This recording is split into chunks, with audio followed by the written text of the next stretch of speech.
Welcome to Best Decision Ever, where we believe life comes down to very few moments and decisions. So on this show, we highlight the very people who have had the courage to overcome fear and make the decision to start that business, begin writing that blog, or just stand up for what they believe in hopes that we can learn their habits, their routines, their mindsets, and apply those to our own lives. For those of you who are new, my name is John, and I'm your host. Today, we have a very special guest. He started his sales career selling Speedos swimsuits. He then went on to work at Fortune 500 companies and leading teams to sell over $700 million in product over a decade time span. He is now the founder of the Six Figure Sales Academy and recently released his book, Six Figure Sales Secrets.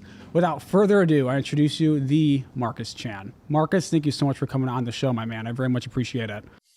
What's up, John? It's my absolute pleasure. I'm excited to talk to you about all of my terrible decisions I've made in my life. Let's jam out, brother. Of course, we're going to dive right into it. How in the hell did you go from selling Speedo swimsuits to starting your own sales coaching company and being named, I believe you were named twice, the top sales influencer by Salesforce? How did you do that? Well, so great. First of all, great question. And I wish it was a simple linear way of thinking. But I think a lot of times, whenever we make decisions, we base it off the current mental models we have to make the best possible decisions. That's what we usually end up doing. And what I realized early on is if I could think about where I wanted to go, I can make better decisions. Now, at the time when I was selling Speedos, I wasn't thinking to myself, I'm going to start my own business. I'm going to do this cool thing. That wasn't the case. It was more so I'm selling Speedos right now. I'm trying to pay for school myself, not taking any loans. Yeah. If I want to get a spot where I don't have to worry about money, I don't have to be poor, I don't have to be broke, what would I have to do to get there? And that's when I started making decisions towards that. So you start having these different milestones you kind of work towards, or goals you work towards. So that for me, that was, what am I going to do? And at that time, I was going to school. I was actually undeclared because I was supposed to be an architect. I realized how much I would hate that. And I dropped out of that architecture school. So I'm trying to figure out what to do. I'm undeclared. And I'm like, well, I guess there's always business. That's kind of a good general fallback. Yeah. So that's why I started going to school for business. And at that time, as you make decisions, what happens is you always get some sort of feedback result and you get new ideas and insight. And at that point, I'm like, okay, business seemed like a pretty interesting idea, but what could I do when I graduate? I had no idea. And ultimately, I think a lot of people get analysis paralysis. So for me, it happens too, but I know the way to cure that is taking action. So what I started doing was, I remember going to the job fairs and literally, as some people like the career fair, there's dozens of companies that want to hire kids for internships for when they graduate. And I just went and identified, like, there's like 30 companies. I identified like 10 companies I want to talk to. I talked to all 10 of them. I ended up getting like multiple interviews, started interviewing, got an internship. And that's when I got into kind of the business world. Like I got to actually wear like a shirt and tie. I got to actually like feel kind of professional versus working in the kitchen where I started. Yeah. But when you start doing these things, you start realizing like, oh, interesting. Like I kind of like this. I kind of like feeling kind of good. And because I was doing that, I started realizing, I'm actually okay talking with people. I'm pretty, and now this is more of a customer service type role where I'd upsell insurance for my internship. And I'm like, interesting. I'm actually pretty good at this. Like they gave me a script to follow. I follow the script. I'm able to sell more than anybody else for insurance upsells. I'm like, oh, maybe there's something to this.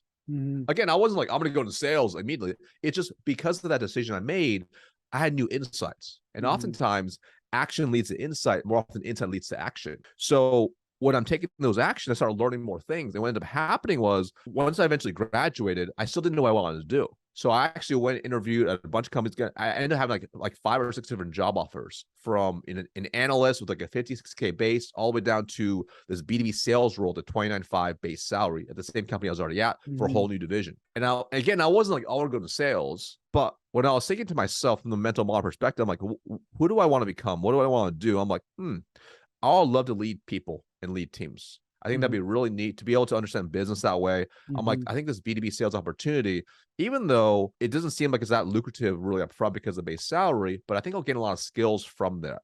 So that's why I took that lowest paid role, to my parents' dismay, right? Did that and got into sales. And then from there, eventually, first I failed terribly, had a really struggle. Eventually, I finally figured it out. Finally started having some success, end up, hitting number one 3 months in, stayed number one for 9 months, got promoted 2 times, then started taking over other operations, started rinsing and repeating, started crushing every single year. So I get promoted every single year. And then at that point, it actually got to a point where I felt like I was kind of mentally capped by the people I was around, the organization I was at. And it was a great organization, but I'm like, in order to get to the next level, and in order for me to lead really big teams, become a better version of me, I had to make a different decision. That was when I actually, because at this point, it was 2010 when I really started mentally getting to that point. So it was about 3 years into my corporate career, full-time after graduation. So then at that point, I'm like, I started looking at the company, and I was getting recruited pretty heavily because at the last company I was at, the Fortune 500 company, people love to recruit those people for a lot of type of sales roles. And I'm like, interesting. I'm like, well, I want to make a good decision based off where I want to be. So again, that mental model of thinking about where I want to go. Yeah. I have criteria of like, these are the criteria I want, not just money. That's only one piece of the puzzle. I want these skills. Yeah. I want to develop these things. So that's why then I decided to actually take a 2-step demotion into a new opportunity role, completely start over. And then from there, we repeated success again to the point where I got promoted pretty quickly, winning all the awards, did all those things. Eventually got to a point where then, and again, at this point, I still did not want to start my own business. So I still did not want to be an entrepreneur. So fast forward, it's 2015. I'm one of the youngest directors in this company. It's a Fortune 500 company. I'm running it. At the time, the sales org was 85 people. And everyone kept asking me, Mark is like, how did you do this? I'm like, do what? They're like, dude, you graduated in 2007. In like 8 years, you get promoted actually now like 11 times in 8 years, right? I say 10 times out 10 years because it sounds cooler, but it was really 11 times in 8 years. They're like, how did you do this? I'm like, I don't know. I just work hard, I think. Like I have no semblance of thinking that it's going to be that I'm good at anything. I'm just like, I just work my ass off. I think I work harder than anybody else. So at that point, people are like, you should write a book. I'm like, that sounds crazy. I'll never write a book.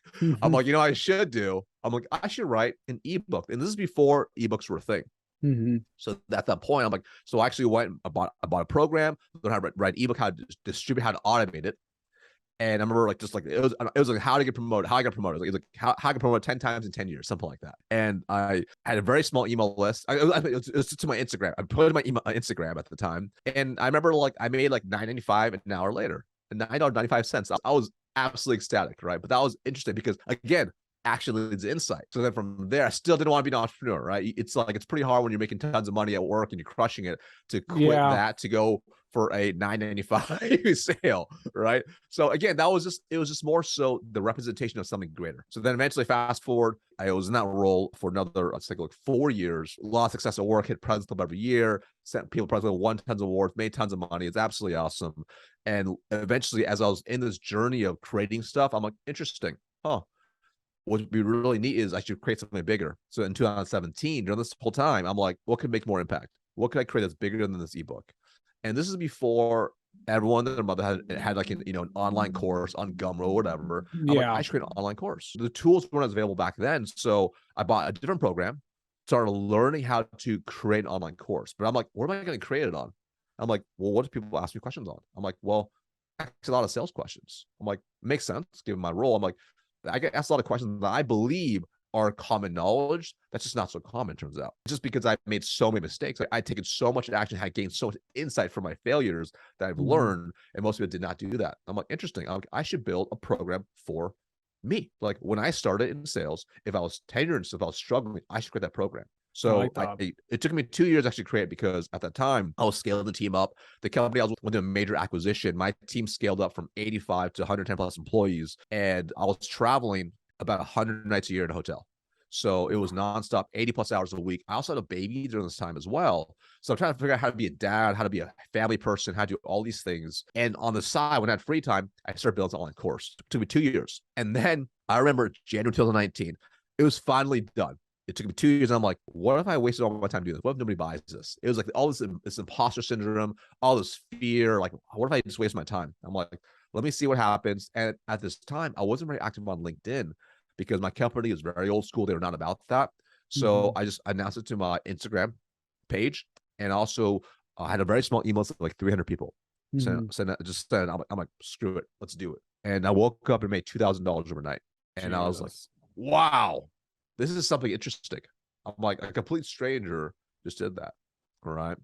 And what was really interesting was it was like a project. It was just like a test, right? It was like a lab experiment. So as I was trying to learn and learn this internet marketing game and all this stuff, I was getting more and more sales all throughout. But also, people started asking for one-on-one coaching on the side. So it's just a kind of natural as a progression. Like, oh, I'm getting results. Like, this is awesome, which is amazing validation that I create something that actually works. And then people wanted coaching, and it just kind of is spun from there.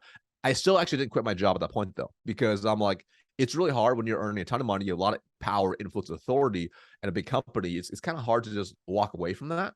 And I had a bunch of stock I was going to invest. So that was like, I mean, and every year as I perform higher, more and more, I'll get more stock. So there are golden handcuffs, 3-year vesting period, right? So every year, like more. It was great. It's awesome. It's awesome to look at, but it kept me tighter and tighter. I'm like, well, if I'm going to make a move, what I'm going to do? And you get to a point where you're like, money's cool, but like you buy the stuff that you want, and you're like, there's more life in this. Like you start realizing different things. You have more insight now. You're like, I want to make more of an impact, because I had a massive impact, not just on my sales org, but also in the entire organization, because I was one of the top leaders in the company. A lot of people knew me because I've been there for almost 9 years, and because my track record was crazy. People were like, how did you even do this? Like, how did you become a corporate director in 4.5 years when it takes 10 years on average to get to that point? Like, how do you shortcut everything, right? And all I was doing was I was just doing things a little bit different. But anyways, I decided to make the leap. I wanted to time it out because I had my President's Club trip in August. I want to wait for that trip to happen because it's a free, amazing trip. And then I also yeah, why not? stock. Yeah, stock I was going to invest as well in September, but I want to wait until after the earnings call because I knew it would skyrocket. And then I wanted to, to basically leave at that point. So I'll wait till that happened. And then literally the after the earnings call, I'm like, cashed out what was vested. And then I rolled out, started my business next day. So long story short, it was a lot of decisions over time that gave me more insight. And then because of the insight, it either said, hey, keep doing the same thing or make a different decision. Yeah, like what's unique about like that story is you didn't know ahead of time. You just kept taking action, and then you found out a little bit more. You took some more action, you found out a little bit more, and it's not like you had some clear roadmap vision to, you already knew exactly. Like, can you share a bit more about just how important that is to? And I even find myself too when I'm planning, like when I'm working out, I just like wanting to have a very clear path, but sometimes you just gotta kind of jump in. Can you talk a little bit more about that? Totally. I think Mike Tyson has a quote, someone's got a plan to they get punched in the face, right? Right. So that's kind of what happens. So what's really interesting is it's definitely good to have a plan, but you really have to see it as, I always picture like a plan is like driving on a freeway. It's like driving on like an 8-lane freeway. You're kind of heading towards the same direction, right? But because of what's going on in life, personally, professionally, whatever, you might have to change lanes or change speed up, slow down. You might have to exit off, but based on what's going on, you might even have to get off the plan because of that, right?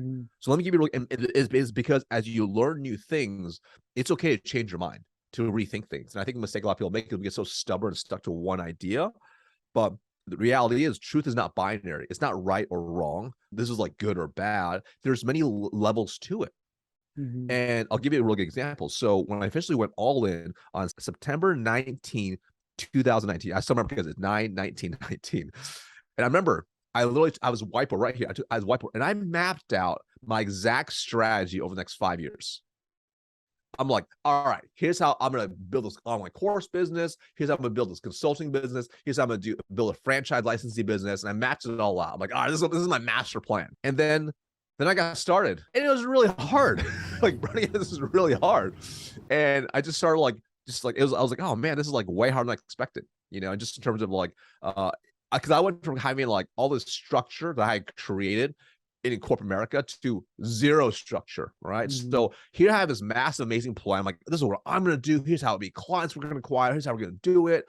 And suddenly I realized after 2 weeks, and this is how I remember this is what happened. So after 2 weeks, my wife was like, hey, how's everything going? I'm like, I don't know. She's like, what?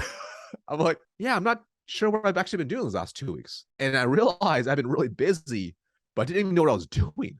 Like, I was just, because I had gone from this world where I created complete structured organization, and then now I had nothing. I no longer had a team. I no longer had executive assistants. I no longer had anyone do anything for me. I was the master of me. And it sounds kind of crazy, but then you're like, crap. And then you start realizing there's all these little details you have to kind of start figuring out. So I'm like, okay, well, how did I get say organization begin? I'm like, well, number one, I had a calendar. I'm like, okay, all right, let me get some of the Google Calendar. All right, boom. All right, let me get really clear on what my exact objectives are every single day, every single week. So the issue I actually had was I had all the top level stuff that I call the clouds, all right? But I didn't have any of the dirt. Mm-hmm. the stuff that you actually make it work. And it was cool having all the clouds. It sounds grandiose and amazing. We're going to build this business, do this much revenue, all these things. But that sounds cool if you have a team of people that can help you implement everything. I didn't have that. This is me. So I start back at the dirt. And when you start realizing that, and then what happens is as you start implementing things, you start realizing how hard it is. Yeah. So, I got a structure in place, and then I put a Google Calendar together. I started planning every single day out. I started mapping how am I going to actually generate traffic, because what happens is when you go from, even from the role I was in as a corporate director, I was responsible not just for my sales team. I was responsible for the whole P&L, the profit and loss statement, and all the departments that are dotted line to me. So I had to make sure I understand the business, right? And now in my own business, I'm responsible for everything. I'm like, what's my marketing strategy? What's my lead gen strategy? How do I capture leads? How do I generate leads? How's I just posting things? How am I going to actually generate leads? Is there an actual strategy? So I had to really start thinking and start mapping it out. And as you get these ideas, you start testing, or you realize you have no idea what you're doing. So you have to go acquire the knowledge and then test those things. So what ends up happening, they start testing things, you start realizing how hard it really is, because I have to start pivoting. So I'll give you an example. So, I started getting pretty good with the business, where I'm like, okay, I think this is the first couple of months. I'm like, I kind of got a role now. And the role, it was like, I had this very simple system. I'm like, this is what I'm going to do. I'm going to run webinars. I'm running live webinars. So I was like, every 2 weeks, I'm going to run a live webinar. I'm going to spend 2 weeks promoting, driving traffic, capturing leads to a landing page, capture leads, write the email sequence, get them to show up to webinar, and I'm present and make a pitch at the end to sell my course. And I was doing that. And it was really cool. Especially at first, I'm like, all right, cool. Work really hard, generate leads. All right, okay, 2 weeks in, do the webinar, do a pitch, make 10 grand cash. All right, cool. Okay, do it again. 2 weeks later, 10 grand. And I'm like, okay, cool. I'm like, that's pretty good. I started burning myself out, because each time it was like this, I felt like I was doing mini launches every other week. That makes sense. Yeah. So I started realizing, because of these actions I was taking, I'm like, there's got to be a better way, right? And I'd already been starting the internet marketing world. I'm like, I got to find a way to automate this. How can I automate this to make it better, right? So of course, you start doing research, you start finding the right people, and I realized at that point I wasn't even taking my own advice in terms of getting help. Like I was like, I didn't even have a coach anymore, right? I'm like, I didn't have a coach or mentor. I'm like, I like at that point, I'm like, I need to get a coach. That's what it was. And then again, so it began because of what was happening, you make a different decision. But then, and that's how, when you have a plan's great, but that wasn't part of my plan. Yeah. But what happened was, once I started doing this, and then once I got into the coach's program, I found the right coach, I completely changed my offer.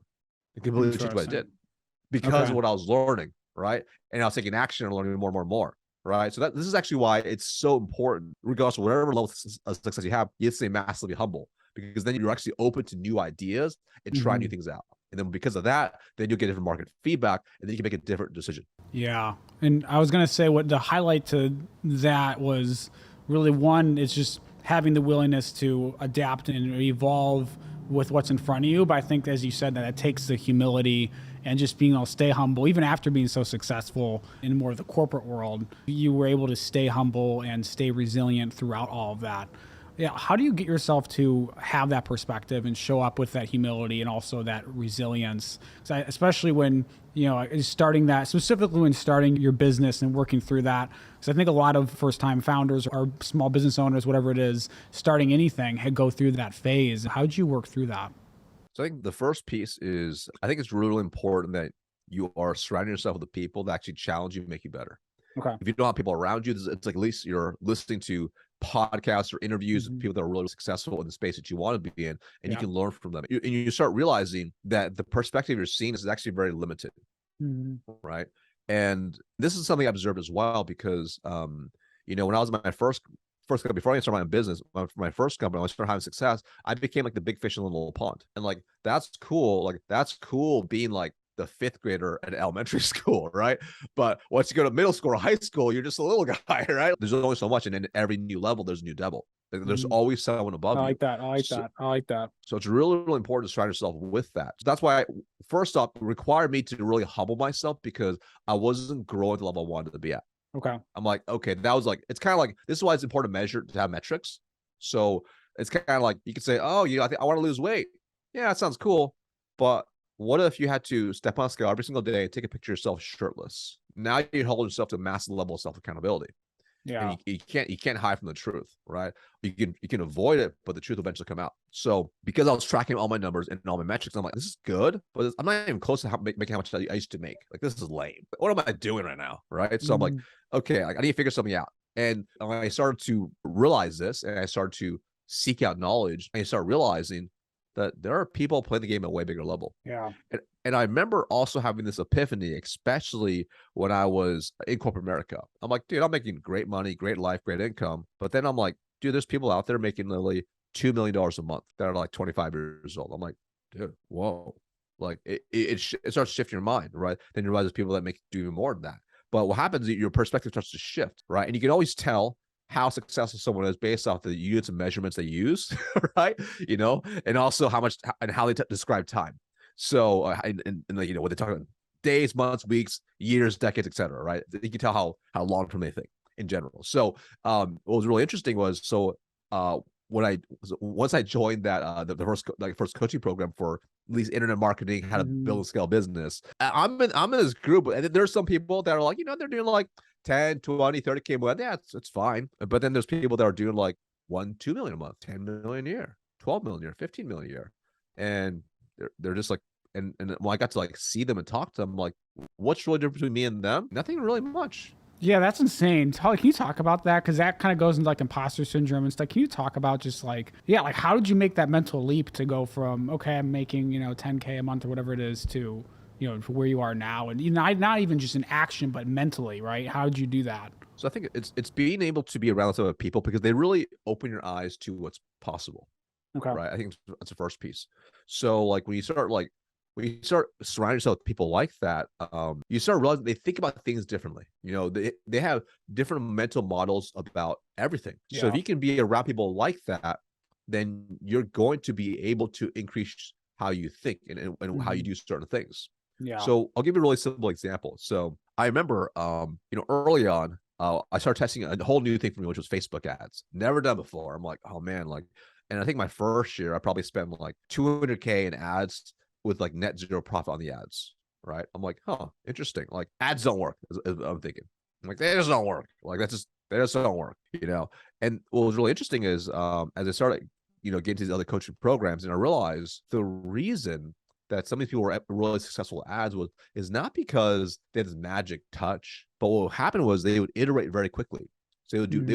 they would take, like, I would go and create maybe like 10 ads and like put them out there, see what happens. They would take those 10 types of ads and transform them into like 50 different types of ads. Right? So they're able to get very quick feedback and then choose the winners. And it might only be one or two winners. But if they do it enough times, they start to have a better sense and they have more of these instincts Hmm. that towards writing ads and creating ads. And that was a major aha with me, right? So like, as I Interesting. got these bigger level programs, I'm like, huh. And I remember like I was still like testing ads, and in the current program I'm in right now, which is it's like I had to pay 50K to be part of his mastermind. And I'm talking to my mentor, we're redoing all my ads.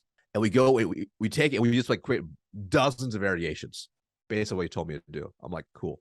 And then we started like gauging it, looking at the data, and picking the winners. Right Hmm. now, at the end, we end up finding out that from a marketing perspective, the audience is not. It's hard to be as profitable as I want to be in comparison to say some other people who are also in the internet marketing space. So you Hmm. start learning pretty quickly. I'm like, interesting. So what happened was, once I realized that, I'm like, okay, that completely changed my marketing strategy. So this is why it's so key to be around people like that who are playing the game at a bigger level, because you start thinking differently, right? So for Yeah. example, like why I joined this guy's program, in 2 months we put $30,000 into ads, and we generate income, but it was like basically net zero still. Now some people are like, oh man, I wasted like 30K in ads. I'm like, actually, I just saved myself a lot of freaking time. Like, that's the tuition I just paid, because now I know I need to do a different strategy. So instead of pouring more money throughout the year, throughout the rest of this year on more ads, I now can create my strategy. So I did as a result of that. So that's why it's important to be around people like that, because old version of Marcus would have been like $30,000 and you got zero ROI. Yeah. Yeah. Yeah. That's fair. Version today is like, dude, that was a good lesson I freaking learned. Because now, from a long-term perspective, that's going to, if I spend another 200K in ads this year, it's like, dude, I would have burnt 200K in ads. Like, so I just saved myself 170K, right? If I keep trying to get next year, so it's like you start taking these lessons. You start viewing money as a tool and as a servant, not a master. Yeah. Yeah. I like that a lot. I'm curious, like, what advice would you give to someone who's watching who is like, okay, like, how do I get better at iteration? Because not everyone, it's easier for, maybe not easier, but maybe it is easier for some to, more than others to get around people that are already really good at it. Like, what advice would you give to someone that wants to just start to get better at iteration? And I would call them like evolutions. Like I've noticed about you is you make really quick evolutions. You do candidly a lot better than I do. So I'm like, oh, this guy's really good at this. So yeah, what advice would you give to people? So I think the first piece is number one, you do have to build a habit of Yeah. iterating. And this is, it's not, and it can't just be, I'm only going to iterate at like work. It's got to be like, you have to in order to achieve what you want to achieve, you have to become that type of person, right? Yeah. To achieve more, you must become more. That's just as simple as that. Mm-hmm. So one of the things, and this is something I think I did early on that really helped me to become better at iteration. Mm-hmm. And I think it's I didn't realize so much later, but it became a habit over time.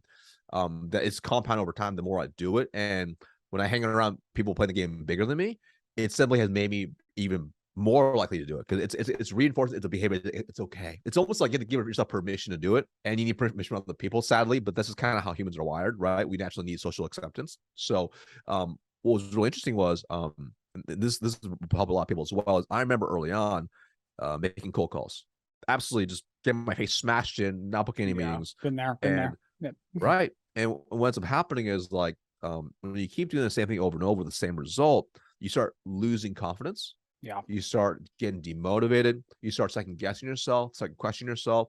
And that's what I was doing. I was like, oh man, like the market's bad. We're in this recession right now. Like unemployment's like 12%. Like, oh my God, business is shutting down. I got a bad territory, bad boss, bad, blah, blah, blah, blah, blah. All these things. And that only feeds into this negativity. So when I actually came across a book by Tony Robbins, right? It's kind of cheesy, but he says, yeah, I love Tony Robbins. If you don't like the answer, ask a better question. Yeah. And I realized I was asking myself these negative questions. I'm like, how can I ask myself better questions? Right. So I'm like, okay, so bad cold call, get my face smashed in. Instead of like, what's wrong with me? It's like, what can I learn from this? Mm-hmm. What could be better? How can I approach it differently? Now Mm-hmm. that was probably the first mini evolution. And then I'm like, what if I track this? I wrote it down. So literally, no joke, just took a yellow legal pad, and I just drew a line down the middle, and I wrote wins on the left and learnings on the right. I'm like, if I win or I learn, I win or I learn, I win or I learn. And after every call, I write down one win from the call and one learning. And what happens is like you start doing it over and over and over. Like you make 50 calls in a row, you do this for 50 calls in a row, you suddenly start seeing patterns. You're like, I feel like I'm learning the same thing over and over. I feel like I don't sound very confident. Interesting. How can I change that now? Yes, So the first step is just having that awareness. And by forcing myself to write it down, I started changing my behaviors. I started doing this on discovery calls, on demo calls. So I started just do it consistently. Now, it takes a lot of time up front. Early on, when you're struggling, your calendar is completely wide open. Like you just, it's a terrible thing to have, right? So you're like, oh, okay, I guess I got time, right? So you can do stuff like that. Now, over time, I started evolving it, and what I started doing was every day I'll write down like what I'm grateful for and what are things I did that day. Again, that forced me to reflect on the day, and it helped me trigger like a feedback loop. I would see the result, I would see the output, and I'd think, what could I do? If I didn't like it, what could I do differently, right?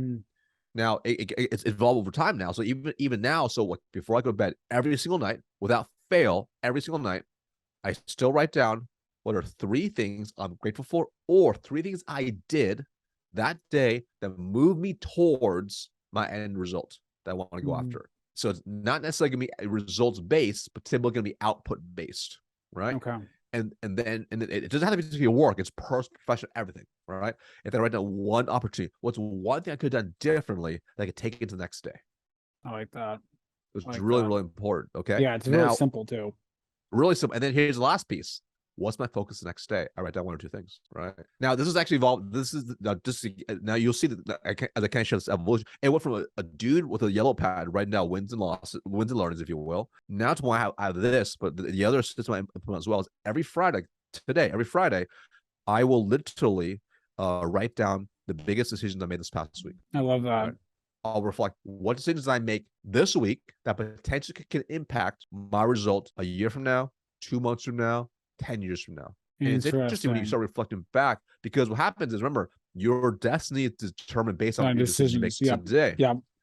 So fair. if you can write that down, it's really, really interesting. When I reflect back to even when I started the business, and I look, I'm like, wow, little did I know that one decision would actually really help me, right? Like I think back, I'm like, back in March when I started to write my book, I'm like, I wrote it down, I'm like, wow, look at that. I mean, six months later, the book is out. This is what's done for my business so far. Very interesting. Interesting. Let's nerd out on this a little bit. Like, because I do something somewhat similar, but not quite as, like, I have a decision log for bigger decisions, but I don't do it consistently. I do it for things I'm like, this is like a big thing. Like, how do you know, like, what decisions to actually write down and focus on? Because you obviously you have the like recency bias, right? Where like the last 2 days of the week are going to take up much more brain space than the first 3. So how do you make sure maybe it's like way too nitty gritty, but like how do you make sure that you're focusing on the right shit? Essentially is what I'm asking. Great question. So this is why. So every system has a subsystem, right? So for instance, me every single day writing down the 3 things that move me towards my goal. They're not always like I did this crazy thing. It might be like, in order to drive profitability because of the ad spend, I decided to turn off LinkedIn ads for this week. That's it. Super simple, right? That's probably gonna be a decision that I end up wrapping up into my Friday, reflection. I got you. Okay. I like that. But you'll see. So that makes it a little bit easier, because sometimes like they're like so micro, you're like, you're not really sure about this, right? Like I'm like, I think I'll just do this tweak and see what happens, and then you don't really realize it, right? Now it's anytime I make a different type of decision, right? So it's always like it's not like, oh, today like I decided to drink coffee with no milk in it. I'm like, okay, whatever. Like if my goal is weight loss, maybe it's important, maybe, right? yeah, I don't know, like, but it's sometimes it's these micro things that make you realize. So for example, here I'll give a really, really simple example. So I remember this was November 2019. Business is doing well, but I was starting to get stressed with just this like the webinar thing. I was like, oh, I'm getting so worn out. Like if I can just rest my life, like this is my life now. And I'm like, I need to get some help. And one of the guys I was following was a guy named Dan Henry. He's really big in the internet marketing space. And I'm like, I was like, okay, is he a real deal? Is he an internet scammer? And he had this like Black Friday sale, is right by Black Friday, for this seminar he's going to teach called Modern Day Copy. And I'm like, you know what? I mean, I want to put my copywriting game anyways. Let me just buy this and just see what's all about. And I remember writing down the decision. Like I just, bought Modern Day Copy. All right, I think it's relevant. We'll see, And I remember going to that, and I was blown away how good this dude was. I'm like, all right, I need to take a look at this high level program. So, and then I joined this high level program, which then really helped me transfer my business. All right. So it's those type of things that really, really make an impact. Now, sometimes you'll make decisions that you don't even think about that are going to make a change. So for example, here, this is like a little bit later on, and the business is like, we're freaking flowing, we're growing, and I'm running scaling issues. It's all just me. I'm like, oh my God, I'm getting stressed. Like I'm a one person doing everything. I have no VAs, I have no team. I'm trying to wear all the hats. And I remember like, I'll just like, I don't know, on YouTube, just like doing whatever. One of the recommended videos was like LinkedIn video. I'm like, oh, I just want to check what this guy's all about, see if he's even legit. Check out his LinkedIn video. I'm like, oh, interesting. And I was blown away. I'm like, this dude is so freaking like this guy's. I can tell he's the real deal. So I watched his other stuff. All right, I'm like, okay, I'm a book call his team, because he actually had a program called Scaling with Systems. His name is Ravi Abuvala, and I'm like, all right, cool. Like, At this point, I could tell this guy, I could tell by the level of depth he went into. I'm like, this guy is a real deal, right? And of course, then I joined his program.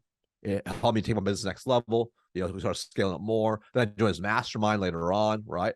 All because I decided to watch one LinkedIn YouTube video that was his. So that didn't make it to my reflections log, but when I reflect back, I'm like, wow, that was the moment. Yeah, if you didn't watch that YouTube video. I'm just making dinner, spawn to kind of throw something on with YouTube, or, you know, while I'm making dinner. And that single moment really impacted my business in a really good way. I just didn't realize it. And it would take, you know, 6-7 months, right? Once I started implement everything and actually joins the main program. But that was really interesting. So there's going to be times where you can write certain things down that you're like, yep, I potentially this could be it, and nothing will ever happen from it. Yeah. And there's gonna be times where it's like you do something, yeah, something definitely happened later on, 3 years later, right? Or it's gonna be something you don't even think about as well. It just probably should have made it in there, but it's so it seems so insignificant.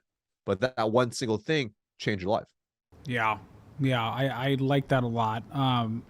Yeah, it's just it's funny how life is like that too. It's just the little decisions. Just yeah, that makes sense. I transition topics a little bit. I want to talk about your beginning, not only in sales, but just I know that, and I to bring this up because I had a similar challenge too.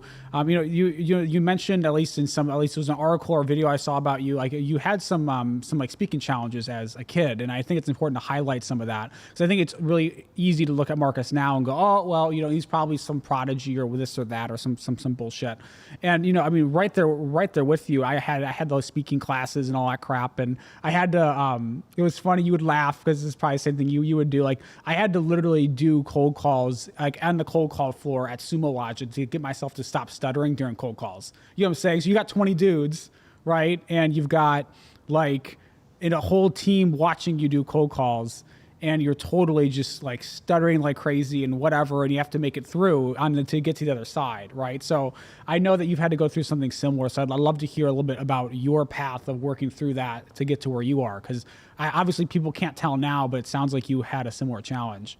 Yeah. So I didn't start speaking until I was 4 years old. Okay. And when I started speaking, I had trouble articulating and saying the words. I had a major speech impediment. I would stutter. Yeah. I would mumble. This stuff still kicks in even today. All right. Oh, yeah. It sucks. It still sucks. It's like, what? Yeah, exactly. You gotta like yourself. Shake it out. Yeah. And I definitely had to go through speech classes and do all these things for years. And actually, what was really interesting was because I was unable to effectively communicate, it actually created a lot of anger issues. So actually anger management issues too, because I'm like, oh, I'm so mad, but I can't talk about it. Right. Man. So over time, what's interesting is I started working on overtime, and I'll read a lot of books. I'll read them out loud. I started getting better at the time, but I was still really, really insecure. Yeah. Yeah. And what was really interesting was I actually found a passion that kind of forced me to become better at speaking. Mm-hmm. And this is gonna sound super nerdy, and I'll get to the sales part in a second. But so at 11 years old, David Blaine, a street magician, got really popular, and I'm like, I love street magic. I'm like, I want to be able to, like, there was something about like this dude can walk up to strangers, have a complete conversation, and blow their minds. Like, I want to be able to do that. That was really appealing, just to the impact on them. Mm-hmm. So I started to study magic, like magic tricks and like legerdemain, sleight of hand. Mm-hmm. And the thing is you can be the best magician in the world, but if you don't have an audience, it doesn't really matter. So I had to what started happening was I would start learning how to do some magic. And the easy thing was I'd show my friends. So we're a bunch of nerds hanging out. Like, oh, let me just show you this trick. And they're like, oh, that's cool. That's awesome. And then of course, what happens is like you do something cool. They're like, oh my God, Bobby, Lisa, get over here, check us out. And before I knew it, I was getting surrounded by these kids. And so I was forced into this really awkward peer pressure moment. I'm like, I now need to perform now. And a group of 5-10 kids now. So I'm like, you're at that weird, awkward age. You're like, 12 years old. You're trying to like be somebody now. Yeah. I'm like, I better just do it. So I started doing it, and I started getting better. And what I would do, that made me really nervous the first time it happened. I'm like, okay, how am I going to get really good at this? I got to freaking practice. So literally what I would do, like I'm such a nerd, but like after school, when I wasn't working, I worked full time. I worked with my parents as well. But like whenever I had free time, I would practice in the mirror, sleight of hand. And I'll take my dad's JVC camcorder, record myself, and I'll go over and over and over all my angles, mastering the pattern, the flow, the pitch, the tonality, everything, to be able to take a complete stranger on a journey. So what started happening at school now, I started gathering crowds of 20, 30 kids on breaks doing street magic. Such a nerdy thing. That's awesome, though. It really forced me Yeah. to get outside my comfort zone. It really forced me to be able to articulate a story. It really forced me to, even when I stumble, to keep going. Yes. Now, I wish I could say, so suddenly when I was cold calling, I was amazing. No, not at all. Definitely not at all.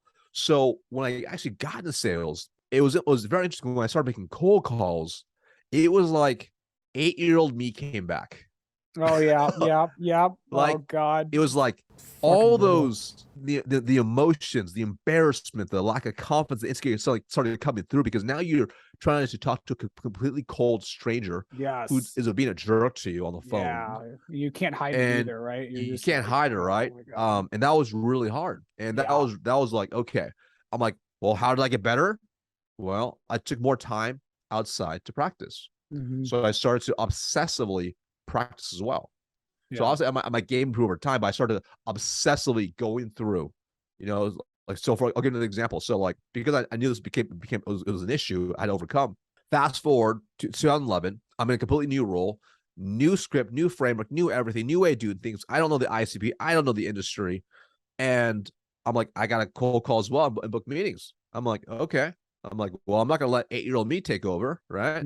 So I just took the time to make sure I practiced beforehand. So even as I started getting better in the role in this new company, I had a 45-minute commute, even outside of practicing on my own time. On my drive every morning for 45 minutes, I would roll through the first 5 to 10 calls out loud. Yeah. With passion, intensity, tonality, focus. Everything. Right? Yeah. Everything. Expect 10 objections, go through all the objections. So that way, my brain, I had already mapped the neural pathway, but more importantly, I want my vocals up, my tongue, I was ready to go. Yeah. There was this like trying to wake up. I'm like, you're ready to go. I'm gonna get ready. So I'm already ready when the game starts. And then when you think about pro athletes, it's no different, man. Pro athletes literally spend 99% of the time in practice and working on doing those things. So when that 1%, when they're on the field, they make the money, right? Like amateurs play more than they practice. Pros practice more than they play. Yeah. I like that. Amateurs play more. I like that. I like that a lot. Yeah. I loved reading about that, because I'm like, everyone thinks like, oh, you probably just came out and just like had all this like thing, and just like, they don't see the practice in the dark. And yeah, that is so awesome. I absolutely love that. Well, you should see my first videos I had when I first started doing videos. Terrible. Yeah. Absolutely terrible. Same. Oh my God. Oh my, don't even get me started. I should just take those off of YouTube. Well, actually, I want to make sure that, before we ask the question of the hour, let's go and talk about your book a little bit. Like, what caused you to write it? Let's talk about that a little bit. Sure. So, there's a couple of things. Number one, when you writing a book is something I always kind of wanted to do. I think it's more so from like a status perspective, I should write a book. I feel like people always want to write a book. I'm like, that would be neat to have to do that. The second reason was, I'm like, I believe I can really help a lot of people with this, right? Like this is a way, because in my programs aren't cheap by any means. And some people simply, because of they live in a completely different country, the exchange rate, they don't think it's worth it. Who knows, right? Or they simply can't afford to even get in the program because it's their whole year's salary or something, right? So I want to create something that was very, very inexpensive that they could be able to take and still have a lot of value. But I also wanted to write a book that was going to be, number one, very tactical, but also number two, be inspiring.